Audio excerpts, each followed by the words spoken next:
anyways, it's a long way away. We got this lady, she goes out. Verse 3, exactly what I said happened. All of her land gets claimed, and it came to pass at the 7 years' end that the woman returned out of the land of the Philistines and went forth to cry unto the king for her house and for her land. So she comes back, and the first job she's got is she's got to go back to the king. Hey, that's my land. There's people on it. I need it back. It belongs to me. That's just kind of how things worked. If you're gone for 7 years, and this is a time period where a lot of people didn't necessarily have houses. A lot of times it was still in tents. There wasn't some sign up there, hey, gone fishing, be back 7 years from now. That wouldn't matter. If you put that sign up, they're going to take it anyways. Her first job coming back is administrative stuff. I got to get my land back, got to get my home back. And the king talked with Gehazi, the servant of the man of God, saying, tell me, I pray thee, all the great things that Elisha hath done. So Gehazi's in there talking with the king when this lady shows up. And the king's asking Elisha, hey, asking Gehazi, hey, tell me all these cool things that Elisha's done. I've heard a little bit about him, but I want to hear from firsthand. You were there. Tell me what it was like. I mean, you ever met somebody that's lived through something kind of cool? And you're like, hey, tell me what that was like. What did you experience? Tell me, how did you feel? That's awesome. For me, that's getting to find somebody else's living history. That's what's going on right here. And verse 4 and verse 5, and it came to pass, as he was telling the king how he had restored a dead body to life, that behold, the woman whose son he had restored to life cried to the king for her house and for her land. Gehazi is telling the story of this lady and her son when she walks in. We're still in verse 5. And Gehazi said, my lord, O king, this is the woman and this is her son whom Elisha restored to life. First off, how cool would that story have been going? You're sitting there telling the king, dude, he did this, and then you wouldn't even believe it. He did this weird thing. He laid on the kid and put his mouth like, ha, ha, ha, and the kid woke up. Oh, hey, that's her. That's the kid. That would have been a cool story. And by the way, the king must have been going crazy because look at verse 6. And when the king asked the woman, she told him. So the king appointed unto her a certain officer, saying, restore all that was hers, and all the fruits of the field since the day that she left the land, even until now. Wasn't one of the first things Elisha offered to pay her back with was speaking to the king and the captain of the host? Both of those came true. Years later, God works in an amazing way. By the way, this lady's faith wasn't just when her son passed away. It was before, it was during, and it was a lifetime event. I want you to think about something, and I'm almost finished here. Her trust in God started relatively simple. God, I want you part of my life. She had him come over to eat bread. It was an occasional thing. I'm just starting to trust God. I'm not sure about all this stuff, so I'm going to let him come in every once in a while, and we're going to have dinner, just me and God.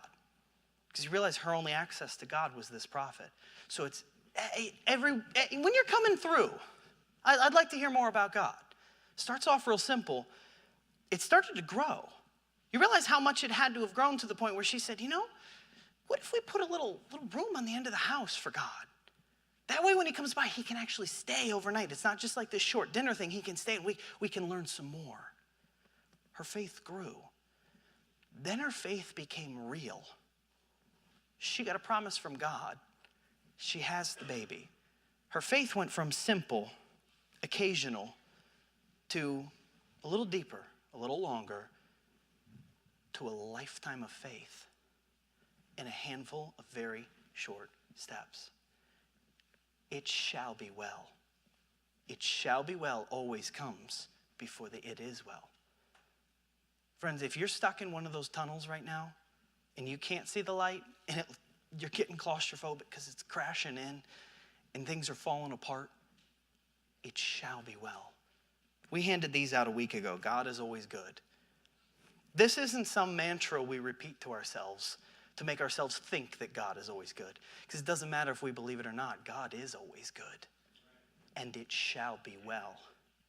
You realize it's going to be well whether you believe it or not. But how much more peace and hope do you get when you actually believe it's going to be well? How much more are you going to be able to sleep at night? Stress is gone when you actually have the faith, the trust in God that, yeah, I don't know what's going to happen, but God's got this under control. Let me ask you this simple question. This morning we learned that faith needs to be pointed at the right person.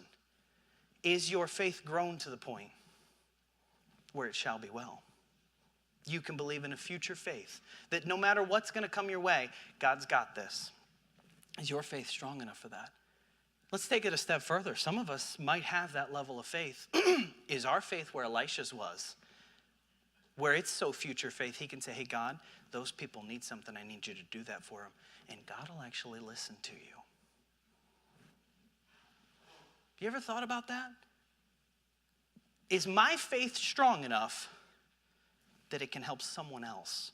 Bible talks about this, and I've done this here before. Faith is a grain of mustard seed, one of the smallest seeds in the world today.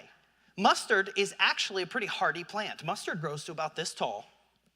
And in the Middle East is all over the place. Basically from Israel down into parts of Africa, Saudi Arabia, all the way over to India, mustard is all over. It is one of the few plants that grows on all 6 continents. There are variations of mustard on all the continents except for Antarctica. Grows everywhere. It's extremely hardy, but it starts real tiny and grows up into this strong, woody tree.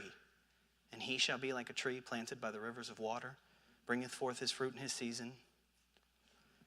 Is my faith strong enough that somebody else can get sustenance from it? Is my faith strong enough that it'll help somebody else when they're having a rough time? Is my faith an it shall be well type of a faith? Heads bowed, eyes closed. Dear Lord, thank you. Thank you for giving us this account. Thank you for giving us this story. Lord, thank you for giving us an opportunity to increase our faith. And Lord, I'm asking you as a personal prayer request tonight, Lord, I'm asking you to increase my faith. God, I need something more for you. I've got a wife and girls at home that I need to be able to show my faith to. Lord, I've got a school that I need to show my faith to. Lord, I've got church members and friends I need to be able to show my faith to. And Lord, I'm asking you to increase my faith. Lord, thank you for loving me. Thank you for giving us this opportunity. In Jesus' name I pray. Heads bowed, eyes closed. If you're here tonight, as the piano starts to play here in a moment, and you just, God's just got you going through something, you don't know how to handle it.